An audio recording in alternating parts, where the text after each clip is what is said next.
Are you new to using a reciprocating saw? Well, check this out. You could do this, and this, and even this, with this. There are so many applications for this tool. A reciprocating saw is very versatile and can cut through just about anything. You'll need to have a battery pack on hand and some additional blades depending on your project.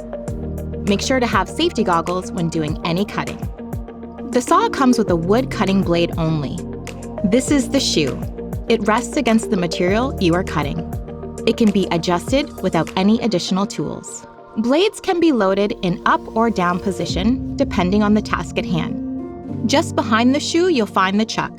Turn the chuck to load the blade. Give it a little tug to make sure it's locked in. Power up the saw with an Omega 20-volt compatible battery. It slides easily into place under the handle. Control the speed with a variable speed trigger. Once the trigger is released, the electric brake stops the action. A straight reciprocating motion is simply back and forth, whereas the orbital cutting option provides a more aggressive cut.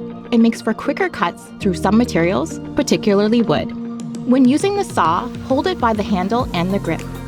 If you press the trigger and the trigger lock at the same time, the tool will stay engaged, letting you move around the handle for more comfort and more leverage for some tight spots. And that's the 1, 2, 3 on this reciprocating saw. Happy cutting!